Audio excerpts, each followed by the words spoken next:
नमस्कार, सियासी गलियारा देख रहे हैं आप। आपके साथ मैं हूं साकिब सुमन। सियासी गलियारे में आपको एक बार फिर से हम सियासत की दुनिया में लेकर चलेंगे। आपको बताएंगे कि आखिर किस तरीके से सियासी पारा बढ़ता चला जा रहा है, आखिर किस तरीके से तमाम राजनीतिक दल दूसरे दलों को घेरने की फिराक में हैं, किस तरीके से तमाम राजनीतिक दल अपनी अपनी रणनीति को बनाकर उसे अमली जामा पहनाने की फिराक में हैं, किस तरीके से तमाम राजनीतिक दल बड़ौदा के इस चुनावी बिसात में शह और मात के खेल में एक दूसरे के ऊपर हावी होने की कोशिश कर रहे हैं। तो चलिए एक बार फिर से शुरुआत करते हैं और आपको बताते हैं कि हाले बड़ौदा क्या है।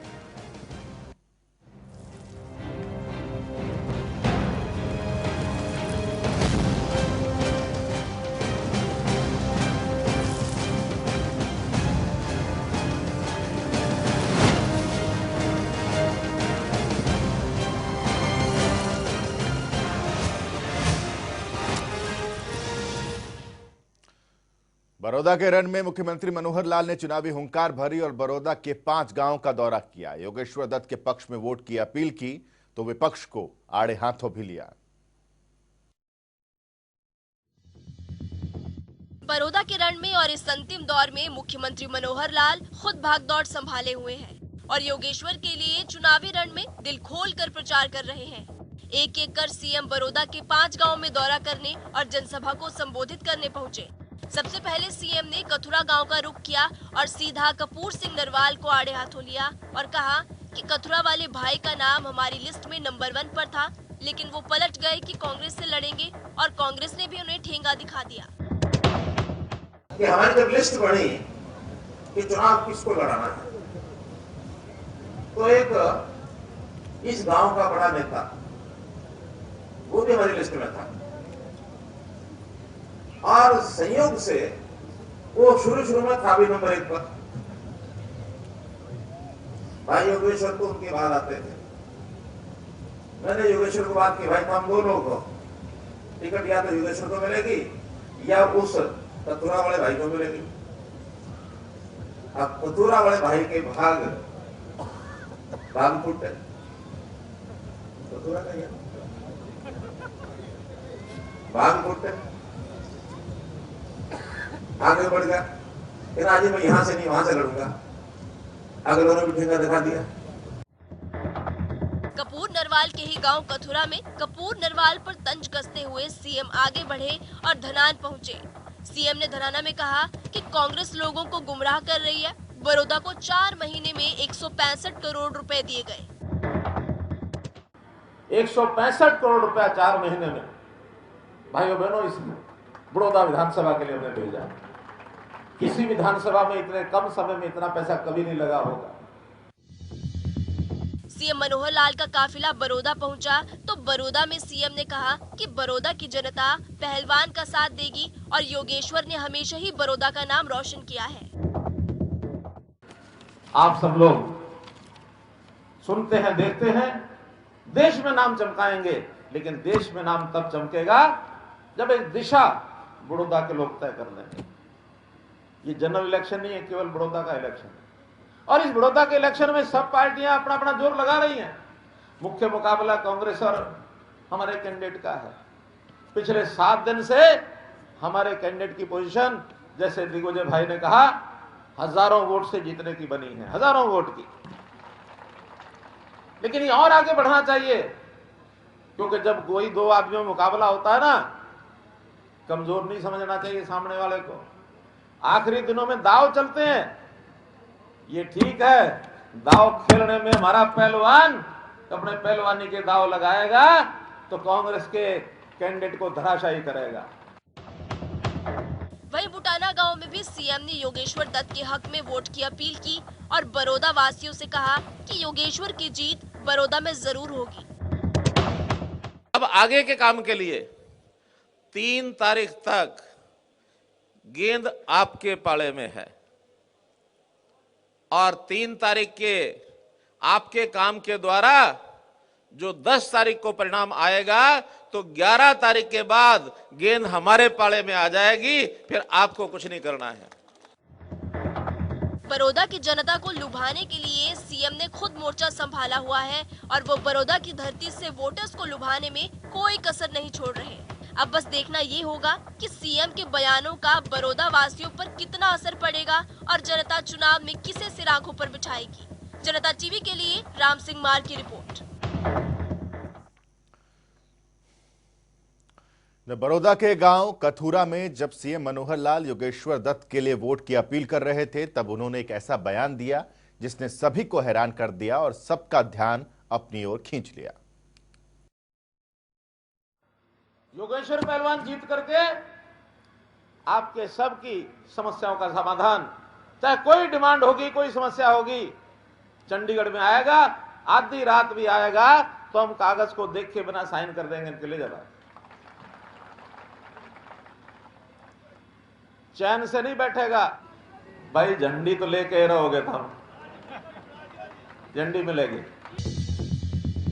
तो सुना आपने, झंडी भी मिलेगी, मतलब मंत्री भी बनेंगे। बड़ौदा उपचुनाव में योगेश्वर जीते तो न सिर्फ वो विधायक रहेंगे, बल्कि हो सकता है मनोहर सरकार में उन्हें मंत्री पद भी मिल जाए। उनकी गाड़ी पर झंडी लग सकती है। और ये हम नहीं, खुद सीएम कह रहे हैं कि योगेश्वर को झंडी भी मिलेगी। एक बार फिर सुनिए। योगेश्वर पहलवान जीत करके आपके सबकी समस्याओं का समाधान, चाहे कोई डिमांड होगी, कोई समस्या होगी, चंडीगढ़ में आएगा, आधी रात भी आएगा तो हम कागज को देख के बिना साइन कर देंगे, इनके ले जाएगा। चैन से नहीं बैठेगा भाई, झंडी तो लेके रहोगे, तुम झंडी मिलेगी। मुख्यमंत्री के इस बयान से साफ है कि वो योगेश्वर को सिर्फ बड़ौदा तक ही सीमित नहीं रखना चाहते, बल्कि मंत्री बनाकर आगे बढ़ाना चाहते हैं। क्योंकि सीएम जानते हैं कि बड़ौदा का रण जीतना है तो जनता को प्रतिनिधि दिलाना होगा। दरअसल 2019 के विधानसभा में योगेश्वर दत्त ने बीजेपी की ही टिकट पर बड़ौदा से चुनाव लड़ा था, लेकिन वो दूसरे स्थान पर रहे। योगेश्वर दत्त को 37,226 वोट मिले थे। अब एक बार फिर बीजेपी ने योगेश्वर को मैदान में उतारा है और उनसे उम्मीद लगाई है कि बड़ौदा में बीजेपी के सूखे को वो मिटा पाएंगे और यहाँ कमल खिला पाएंगे। इसके लिए सीएम ने कह तो दिया है कि झंडी भी दे दी जाएगी। अब इंतजार है तो बस इस बात का कि बड़ौदा की जनता क्या योगेश्वर को जीत की झंडी देगी या फिर बीजेपी को बड़ौदा का रण जीतने के लिए अभी और इंतजार करना पड़ेगा। जनता टीवी के लिए बड़ौदा से राम सिंह मार की रिपोर्ट। हरियाणा के मुख्यमंत्री मनोहर लाल ने बड़ौदा के हल्के कथुरा गांव में जनसभा को संबोधित किया और लोगों को बीजेपी के प्रत्याशी योगेश्वर दत्त को वोट देने की उन्होंने अपील की। साथ ही बीजेपी सरकार ने पिछले 6 साल में बड़ौदा ही नहीं बल्कि पूरे हरियाणा का विकास किया है, ऐसा उन्होंने भी कहा।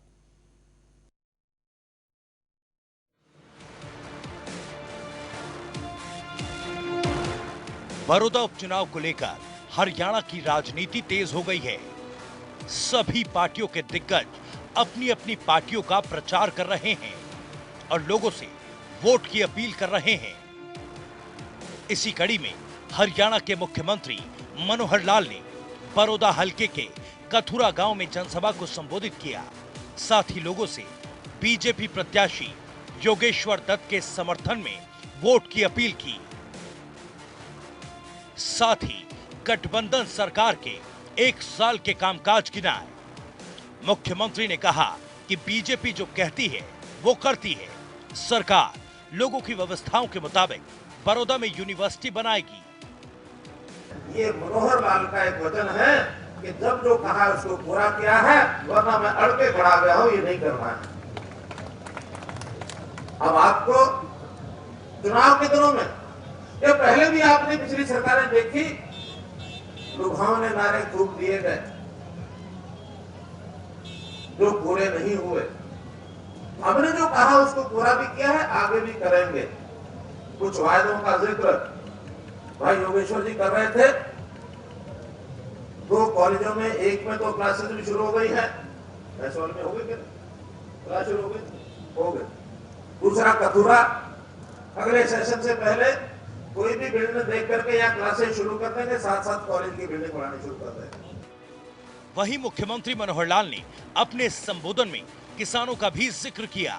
साथ ही कहा कि कृषि कानूनों पर विपक्ष किसानों को बेवजह गुमराह कर रहा है। अगर एमएसपी खत्म हुआ तो मैं राजनीति छोड़ दूंगा। हमारे किसान भाई थोड़ा सा कुछ लोग ऐसे होते हैं, किसी ने कुछ भी कहते हैं तो बहुत जल्दी बहक भी जाते हैं। हमने कहा महीने भर बात करेंगे। आज मुझे बताओ, एमएसपी खत्म हुई क्या? मंडियां बंद हुई क्या? तो कैसे बंद हो जाए? ये मंडियां तो रहेंगी। उन कानून में ये बताया गया कि मंडी से बाहर अगर ज्यादा भाव से आपकी चीज बिके तो जाके बेच के आओ, नहीं तो मंडी में आके अपने एमएसपी को बेचो। पहले एक दुकान होती थी, उसको 2 दुकान मिल गए। सरकारी दुकान तो मंडी है, प्राइवेट दुकान बाहर है। कोई किसान सस्ता अगर कहीं बिकेगा तो आप बेचेगा, जहां महंगा बिकेगा वहीं बेचेगा ना। तो एमएसपी की गारंटी हमने दी और एमएसपी लागू रहेगी। एमएसपी खत्म नहीं होगी और मैं घोषणा करता हूं कि एमएसपी खत्म होगी तो राजनीति छोड़ दूंगा भाई। वहीं मुख्यमंत्री मनोहर लाल के साथ कैबिनेट मंत्री रंजीत चौटाला भी मौजूद रहे। रंजीत चौटाला ने लोगों को संबोधित करते हुए कहा कि बीजेपी से हमारा पारिवारिक रिश्ता रहा है, ये साथ आज का नहीं है। रंजीत चौटाला ने कांग्रेस पर भी जमकर निशाना साधा। हमारा इनसे आज से साथ नहीं, हमारा बीजेपी से परिवार का साथ है। मैं सारे लोगों से खुले बात पूछ रहा हूँ। 77 में जब सरकार बनी तो जो देवीलाल मुख्यमंत्री थे, डॉक्टर मंगल सेन उनके साथी थे, नंबर 2 थे। बीजेपी की समर्थन से सरकार बनी थी। सुषमा जी स्वराज, सूरजवान जी, कमला जी वर्मा, ये सब मंत्रिमंडल के सदस्य थे। 82 में भी जो देवीलाल के साथी रहे और 87 में भी जो देवीलाल के साथी रहे। 91 में जब बीजेपी का समझौता जो बंसीलाल से हो गया तो जो बंसीलाल की सरकार बन गई। मतलब हरियाणा में बीजेपी का सदा से 15, 20, 30 सीट का उस वक्त से भी आधार रहा है। वहीं जेजेपी नेता दिग्विजय चौटाला ने भी रैली को संबोधित किया और कहा कि कांग्रेस ने आज तक बड़ौदा हलके में विकास नहीं किया, जबकि बीजेपी जेजेपी सरकार ने 1 साल में ही बड़ौदा में यूनिवर्सिटी की घोषणा की। मैं धन्यवाद करूंगा मुख्यमंत्री जी का, उप मुख्यमंत्री जी का। यूनिवर्सिटी यहाँ पर जो है घोषणा कर दी कि नहीं आपकी यूनिवर्सिटी की यहाँ पर, और आईएमटी की घोषणा कर दी, धान की मिल की घोषणा कर दी, 2-2 कॉलेज की घोषणा कर दी। 4 साल सरकार में अब और पड़े। कुछ लोग कह देंगे कि सरकार गिर जाएगी। जिस विधायक के पक्ष में 56 विधायक हो वो सरकार गिर नहीं सकती। वहीं बड़ौदा से बीजेपी प्रत्याशी योगेश्वर दत्त ने भी सभा को संबोधित किया। साथ ही कहा कि हम लोगों के पास आशीर्वाद लेने जा रहे हैं, लेकिन हमारे कुछ वादे भी हैं और इरादे भी। हम बाकी पार्टियों की तरह झूठे वादे नहीं करते। इस बार आपके बीच में आया हूं तो जनता बुढ़ाना यूनिवर्सिटी बनने की घोषणा हो चुकी है। रोजगार की जब बात आई तो यहाँ पे लाखों युवाओं के लिए रोजगार के लिए आईएमटीआई है। यहाँ पे लगभग 400-500 करोड़ रुपए के काम बड़ौदा हल्के में हो चुके हैं। अभी 4 साल सरकार के बचे हुए हैं। आपका भाई दिग्विजय चौटाला जी ने बहुत सी बातें बताई। हमारे बिजली मंत्री रंजीत चौटाला जी ने, और आज मैं आपके बीच में आपका आशीर्वाद लेने के लिए आया हुआ हूं कि ये बड़ौदा हल्का के विकास की लड़ाई है। ये किसी मुख्यमंत्री पद के लिए लड़ाई नहीं है। मुख्यमंत्री जी जो 2024 तक जो आपके सामने बैठेंगे, 2024 तक तो ये रहेंगे। ये बड़ौदा हल्के के मान सम्मान की लड़ाई है। बड़ौदा के रण में सभी नेता प्रचार कर रहे हैं और जनता से वादे भी, लेकिन अब ये जनता तय करेगी कि उसे किसके वादों पर एतबार है। फिलहाल सबकी निगाहें 3 नवंबर की वोटिंग और 10 नवंबर के नतीजों पर है। गोहाना से जनता टीवी के लिए राम सिंह मार की रिपोर्ट। रोहतक में भूपेंद्र सिंह हुड्डा ने बड़ौदा उपचुनाव को लेकर सरकार का घेराव किया और एक बार फिर कहा कि बड़ौदा का उपचुनाव हरियाणा की राजनीति की दिशा और दशा बदलेगा।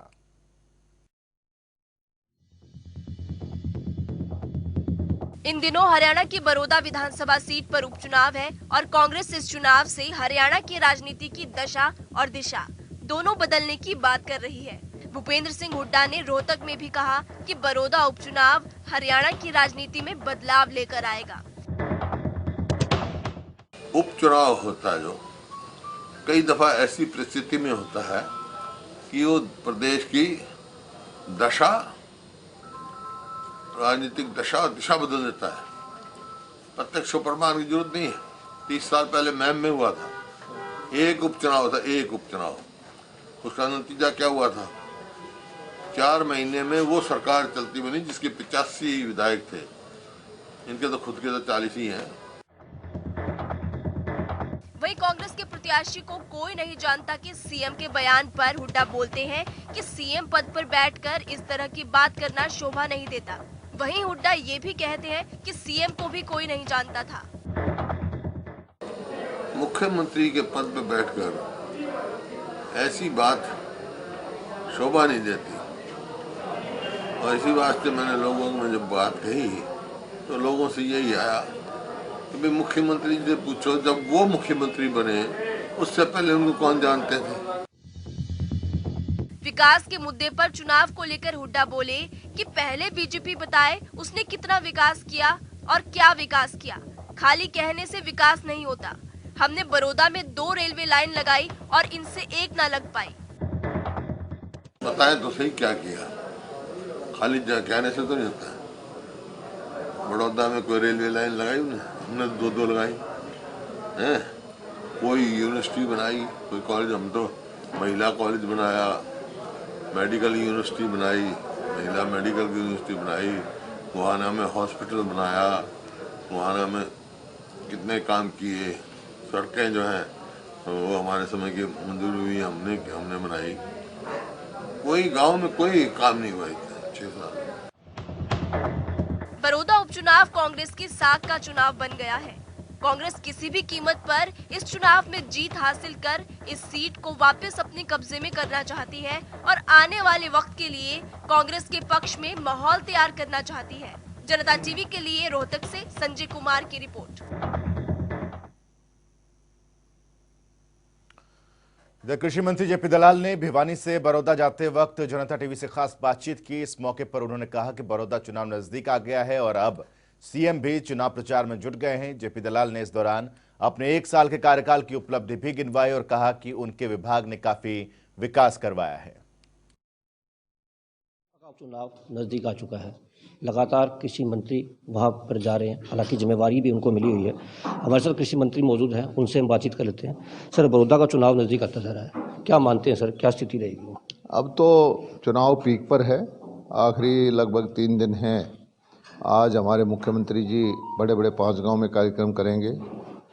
कल जो है हमारे उप मुख्यमंत्री दुष्यंत चौटाला जी का कार्यक्रम है और परसों 31 तारीख को मुख्यमंत्री और दुष्यंत चौटाला जी और मिलके 5 कार्यक्रम करेंगे और लोगों का भारी जन समर्थन है। निश्चित तौर पर भाजपा का कैंडिडेट यहाँ पर जीतेगा। सर, सरकार को लगभग जो है 1 साल हो चुके हैं, उपलब्धियां गिनवाई जा रही हैं। अगर आपके महकमे की बात की जाए, कितनी उपलब्धि जो है वो आपने जनता को दी है सर? सबसे बड़ी उपलब्धि तो है कि जनता को सही इनपुट देना, खाद, बीज, नहरी पानी व्यवस्था करना और बार बार टिड्डियाँ से हम इस बार संघर्ष करते रहे। टिड्डी दल से हमने फसलों को बचाया है। फिर दुष्प्रचार किया कांग्रेस ने कि मंडियां नहीं चलेगी, एमएसपी नहीं रहेगी। उसका आप देखते हैं कि पहले से भी बेहतर रूप में मंडियां चल रही हैं। बाजरे की खरीद है, धान की खरीद है और पिछली बार से 4 गुना ज़्यादा कपास के खरीद के सेंटर हैं। मूंगफली की हमने नई चीज़ खरीद सेंटर बनाए हैं। तो किसान के जेब में डायरेक्ट पैसा देने की हमारी योजना है और कस्टम हायरिंग सेंटर जो है पिछले साल से ज़्यादा बनाए हैं। बहुत सारी योजनाएं हम शुरू कर रहे हैं। 85% से ज़्यादा हम सब्सिडी दे रहे हैं ड्रिप इरिगेशन की और मेरा पानी मेरा विरासत के रूप में किसानों के यहाँ पैसा दिया है। तो और मुख्यमंत्री जी ने प्रगतिशील किसानों के लिए सैकड़ों की संख्या में सिरमौर किसान को इनाम देने की योजना भी हमने बनाई। सर, चुनाव जीतने के बाद कॉमन मिनिमम प्रोग्राम जो है बनाया गया था गठबंधन के द्वारा, बीजेपी और जेजेपी ने मिलकर के, अभी तक उसकी बैठक नहीं हो पाई है। किस प्रकार से लोग जो है विश्वास कर पाएंगे, क्योंकि बड़ौदा का चुनाव भी अब सिर पर आ चुका है सर? ये हमारा आंतरिक मामला है। बैठक ना होए, अनौपचारिक बैठक में भी हम हमारे ज़्यादातर काम तो साझले हैं। उसी गति से उसी दिशा में सरकार बढ़ रही है। दोनों पार्टियों का जो एजेंडा था धीरे धीरे करके हम आगे बढ़ रहे हैं। जैसे कि 75% रोज़गार देने का था, तो हम बिल लेके इस बार विधानसभा में आएंगे। हमारी जेजेपी पार्टी जो हमारी सहयोगी है उसका था। हमारी पार्टी जो एजेंडे में थे वो हम सब काम कर ही रहे हैं। सर, इनेलो नेता अभय सिंह चौटाला और पूर्व मुख्यमंत्री ओम प्रकाश चौटाला जी लगातार आरोप लगा रहे हैं। उनका कहना है कि बड़ौदा चुनाव अगर बीजेपी हारती है तो उसके बाद सरकार की उल्टी गिनती शुरू हो जाएगी। आप क्या मानते हैं सर? ये उनका पेट डायलॉग है विपक्ष का, सरकार की उल्टी गिनती शुरू करना। अभी सरकार ने बड़ी मजबूत सरकार है, अच्छे काम कर रही है, जनहितैषी सरकार है और विपक्ष का काम यही है कि जुमलेबाजी करना। उनको भी अपना 4-5 साल काटने हैं, इसी तरह के करते रहेंगे। सर, सबसे महत्वपूर्ण बात है कि हरियाणा में अपराध जो है वो बढ़ता जा रहा है। आप देख रहे हैं कि लगातार महिला विरोधी जो अपराध है वो बढ़ चुके हैं। हालांकि एक आरोप लगाया गया कि कांग्रेस जो नेता है उनके भतीजे के ऊपर आरोप है। सर, गिरफ्तार भी सरकार पुलिस ने कर लिया। दुर्भाग्यपूर्ण है और कांग्रेस संस्कृति में महिलाओं का सम्मान होता ही नहीं है और बड़ा घिनौना अपराध किया है किसी कांग्रेस के नेता के रिश्तेदार ने।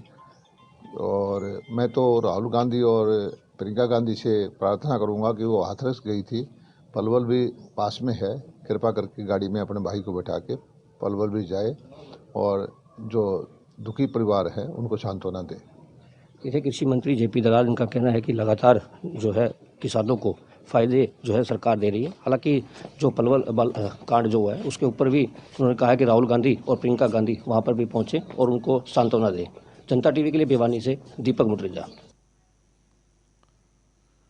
कैबिनेट मंत्री डॉक्टर बनवारी लाल ने अनाज मंडी रेवाड़ी का दौरा किया और किसानों की समस्याओं का समाधान किया। साथ ही बड़ौदा में जीत का दम भी भरा। कैबिनेट मंत्री डॉक्टर बनवारी लाल रेवाड़ी की अनाज मंडी में चल रही बाजरा की खरीद का निरीक्षण करने के लिए पहुंचे। इस दौरान उन्होंने किसानों की समस्याएं भी सुनी। डॉक्टर बनवारी लाल ने कहा कि बाजरे की खरीद प्रक्रिया में देरी की समस्या को देखते हुए टोकन संख्या बढ़ाकर 600 कर दी है। वहीं किसानों की सुविधा के लिए अब संडे को भी बाजरा की खरीद होगी।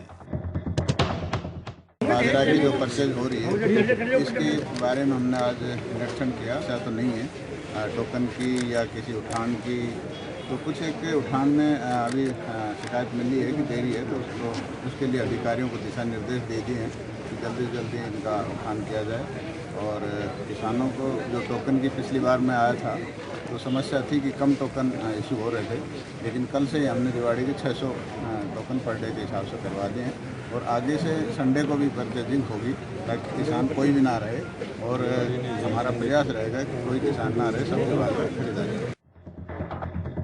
बड़ौदा उपचुनाव को लेकर पूछे गए सवाल के जवाब में डॉक्टर बनवारी लाल ने कहा कि हरियाणा में बीजेपी का ग्राफ तेजी से बढ़ रहा है और उन्हें विश्वास है कि बड़ौदा की जनता विकास कार्यों पर निश्चित रूप से मुहर लगाकर बीजेपी उम्मीदवार को विजयी बनाएगी।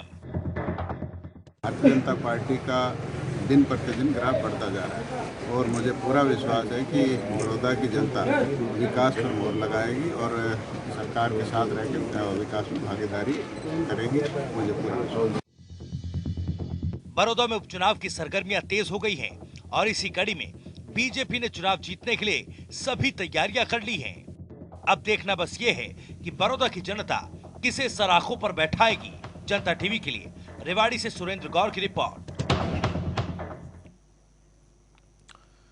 तो देखा आपने कि किस तरीके से हरियाणा का सियासी पारा बढ़ता चला जा रहा है और 3 तारीख का इंतजार है। हालांकि उससे 48 घंटे पहले चुनाव प्रचार थम जाएगा और उसके बाद सिर्फ और सिर्फ फैसला बड़ौदा के मतदाताओं को करना है कि एक तरफ मुख्यमंत्री बहुत अहम बयान आज देकर गए हैं, दूसरी तरफ भूपेंद्र सिंह हुड्डा के भी बयान बहुत ही महत्वपूर्ण हैं। अब इन तमाम बयानों, इन तमाम वादों, इन दावों, इन समीकरणों के बीच में मतदाताओं को यह तय करना है कि आखिर बड़ौदा से चंडीगढ़ किसे भेजना है, सत्ता पक्ष की ताकत बढ़ानी है, विपक्ष को और मजबूत करना है, किसके साथ जाना है, ये बड़ौदा के मतदाताओं को ही तय करना है। आज की पेशकश में अभी के लिए बस इतना ही। छोटा सा ब्रेक ले रहे, ब्रेक के बाद पॉलिटिकल पंचायत देखिए मेरे साथ, जिसमें बड़ौदा और इन तमाम बयानातों पर पंचायत लगेगी। आप भी शरीक होइए।